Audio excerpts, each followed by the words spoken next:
Bounces underneath. Easy lay for Howard. As Howard somehow spins that in. Plus the foul. Cunningham connects on another three. Boston, good look inside. Howard lays it in. Cunningham connects. Picture this. Caitlin Clark sits on the bench, frustrated but still supportive, watching her Indiana Fever teammates fight without her for the 7th straight game. But something extraordinary is unfolding. The Fever just notched their 5th consecutive win, marking their longest winning streak in over a decade. They've climbed into 5th place in the standings, sitting just 1.5 games away from 2nd place. How is a team expected to fall apart without its superstar doing the complete opposite? So how exactly did the Fever manage to dominate the Seattle Storm? What did Natasha Howard do to place her in the same conversation as Tamika Catchings? And what moment made Sophie Cunningham's teammates start calling her Firecracker? If you're a Fever fan, go ahead and comment, "I've got the Fever," because right now, this team has something special going on. W's in the chat. W's in the chat. Yeah, that just aged me, but honestly, we're getting better. That was a solid win. A win is a win, and the Fever are keeping it rolling. Here's what most people don't realize about Indiana's current situation. This isn't just another regular season game. The Fever entered their matchup against the Seattle Storm with a 16-12 record, placing them in 6th, but they were well within striking distance of moving up to 2nd place as the playoffs approach. Every single game matters now. Playoff seeding and home court advantage are on the line. In a tight standings race, one bad loss can change everything. In fact, this portion of the season has become a jumble of teams hovering around similar records.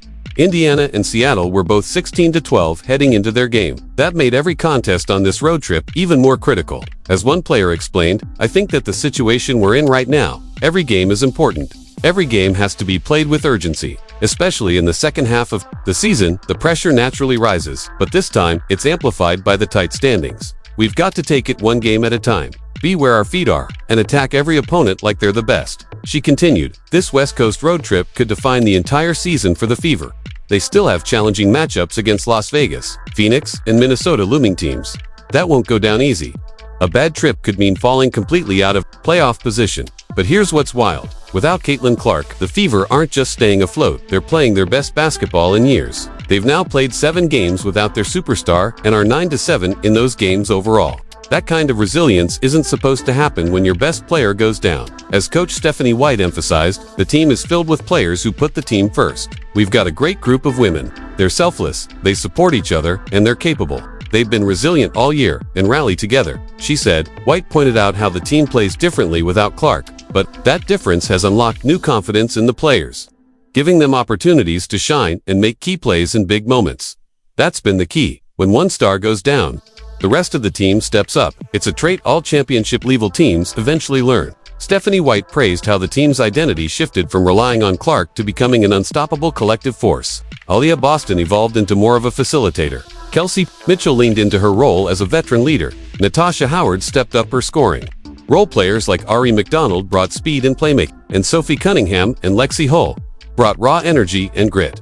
White further explained that their offensive versatility and defensive balance have made the Fever a much harder team to scout. You can't key in on just 1 or 2 players. We've got depth. Multiple players can step up and have big games. That kind of balance is huge, she said. That's what happens when a team plays for each other, when they play for the person beside them. In fact, White even referred to Clark's absence as a blessing in disguise because it forced others to find their roles. Now, the Fever offense features better ball movement, improved spacing, and overall versatility. They've become unpredictable and dangerous. When Clark eventually returns to this upgraded lineup, they'll be a nightmare to deal with. A team that's already winning without its best player. That's how championship runs begin. But one individual performance stood out more than anything else, and earned its own nickname in the process. Sophie Cunningham was on fire against the Seattle Storm, a team with the 2nd-best defensive rating in the league. Cunningham explained, "Seattle packs the paint. They have to respect our great post players. That opens up the weak side. As long as we keep the ball moving, we'll find great shots." And she did exactly that. Cunningham lit up the court like it was the 4th of July. But what makes her performance even more remarkable is what most fans don't realize. Cunningham entered the game as the hottest three-point shooter in the league for the month of July. She'd been on an absolute tear. And in this particular game, she was carrying a massive load. The rest of the Fever team went 0-for-7 from three-point range. Every single other player failed to make a three. The pressure on Cunningham was immense, yet she delivered. That's championship-level mental toughness. She hit for three-pointers, scored a season-high 17 points, and played 33 critical minutes.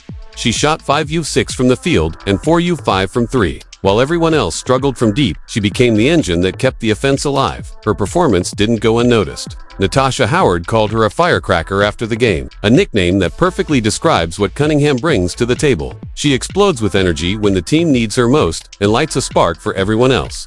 Cunningham's breakout is symbolic of how far the Fever have come this season. Early on, they were wildly inconsistent. They'd lose games just like this, but this win showed growth. It shows that we're getting closer, we're trusting each other. The biggest thing is believing we can win, even if things don't go perfectly. One player said, Cunningham's shooting stats back up her case as a frontrunner for 6th Player of the Year. She's scored in double digits in 8 of her last 10 games. Since Clark went down, Cunningham's been inserted into the starting lineup and proved she belongs there. Her outside shooting stretches, defenses, and gives post players like Boston room to operate inside. Even Kelsey Mitchell, who had a rough shooting night, praised Cunningham's impact, saying she facilitated for us offensively down the stretch. After the game, players acknowledged how difficult the win was. Seattle is a tough place to play, and they were hungry for a bounce back after a bad loss to LA. But for the Fever, it wasn't about the opponent. It was about maintaining their own standard and stacking the days. As Cunningham put it, it wasn't easy, but we stayed true to the scout, trusted the offense. Kelsey's been having a hell of a season, and even though her scoring wasn't there, she facilitated down the stretch. Everyone has something to give, even when the shot's not falling. I'm proud of our team. Championship teams find new heroes every night, and Cunningham proved that so-called role players can be the reason you win. Her teammates know she's becoming essential to the team's success, while Cunningham lit up the scoreboard. Another Fever player was quietly rewriting franchise history, Aaliyah Boston. She just became the first Fever player ever to record 6 consecutive double-doubles. Her 16 points and 12 rebounds against Seattle weren't just impressive, they broke Caitlin Clark's previous franchise record of 5 straight double-doubles. That moment meant something. Boston didn't just fill in for a missing star, she became one. She continues to elevate her game in Clark's absence. Many questioned whether she could handle expanded responsibilities without her all-star teammate facilitating the offense. Would she fold under pressure when defenses keyed in on her? The answer has been a loud, undeniable no. Boston has now become the fastest center in WNBA history to reach 100 assists in a single season. She's not just scoring and rebounding. She's operating as a playmaker, an offensive hub, and a leader who elevates everyone around her. Whether it's feeding Natasha Howard in the paint or finishing through contact, Boston is dictating the flow of games.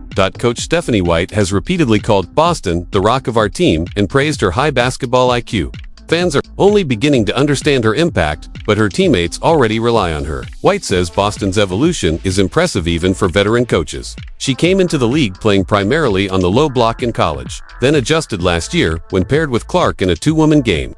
This year, she's added facilitating duties to her role and thrived in every area. As one teammate said simply, AB's been huge for us, she's really been the key. And with Clark's return looming, Boston's growth could be what transforms the Fever from a playoff team into a legitimate contender.